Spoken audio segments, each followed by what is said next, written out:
Olá pessoal, Henrique para Top Run TV.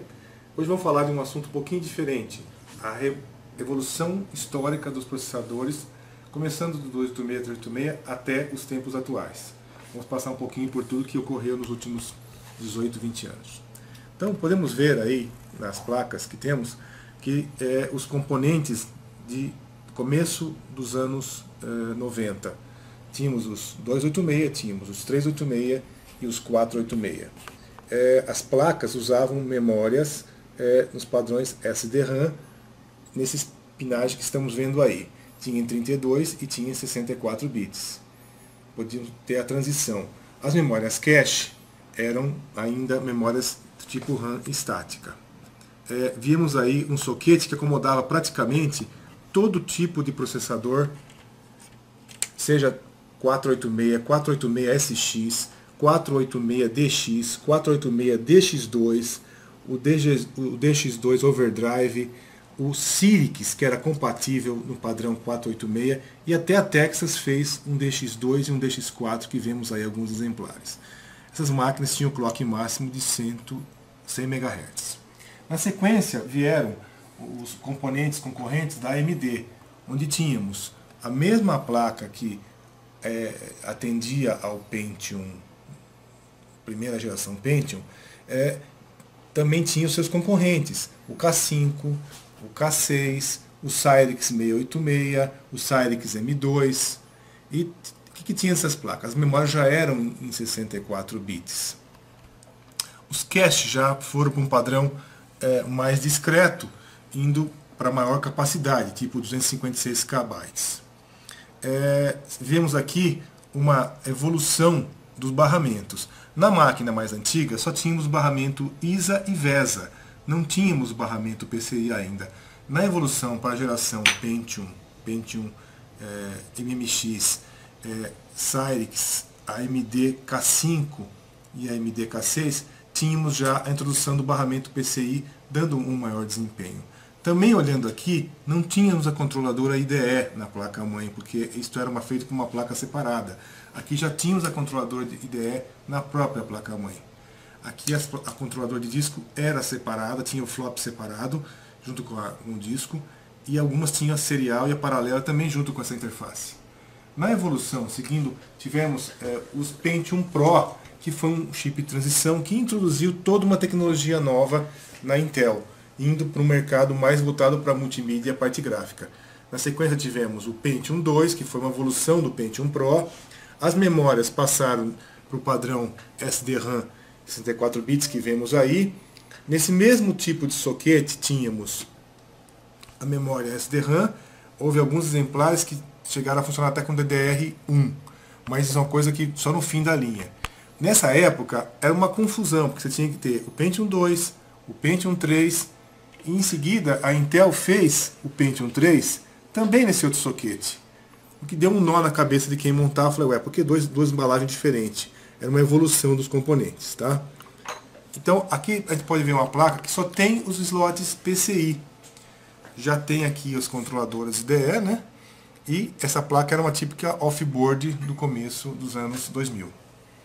A AMD, que como evolução do K6, do K6-2, que seguia a pinagem do Pentium antigo, desenvolveu o Athlon, o primeiro Athlon que era em cartucho, seguindo o jeitão da Intel.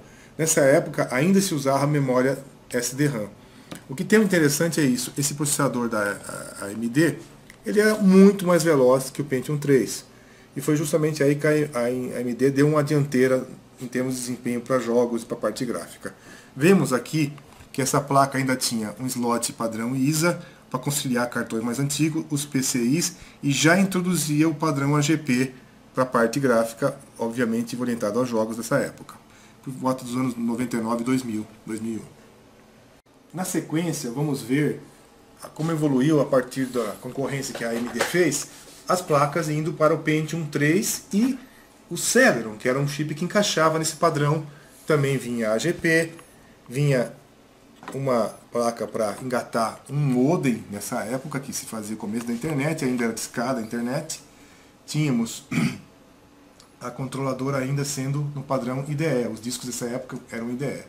Outra coisa que tínhamos nessa placa, a ausência da placa de som, porque era uma placa chamada off-board. Você tinha que colocar a placa de som aqui, a placa de vídeo aqui e as placas e periféricos também encaixadas nessa máquina.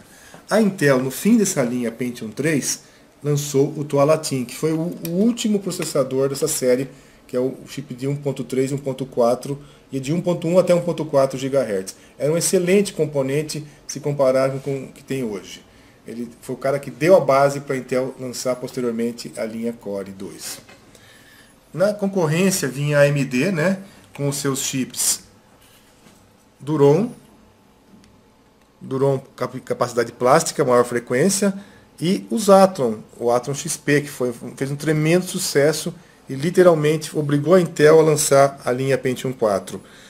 Se olharmos, essa placa mantinha o AGP, tinha o engate para modem, os PCIs e aqui o soquete, né? E seguia um padrão de funcionamento similar às placas Pentium 3, porém com um desempenho maior por causa da arquitetura interna do AMD.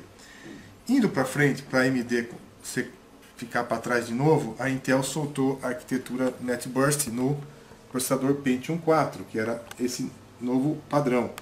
Esse aqui é o 478 pinos, porém houve um chip de 438 pinos que quase ninguém conheceu, com uma memória chamada Rambus, porém o que deu certo mesmo foi essa máquina já com memória DDR1. E aqui temos um exemplar de uma placa da Intel, seguindo esse padrão. Permanecia GP, os slots PCI, já não tinha mais o slot ISA que tínhamos anteriormente nas placas de 2 anos antes. Então, continua sendo a arquitetura de uma placa off-board, porém já vinha um som embarcado. Tá? Na sequência, houve a evolução. A AMD lançou a evolução, que seria o primeiro Athlon 64, depois vieram o Athlon X2 64, houve uma evolução dos componentes da AMD. Nessa época já se introduzia a memória DDR2 no mercado. Podemos ver aqui um exemplar da DDR2. E aqui um exemplar de um AMD Sempron dessa época.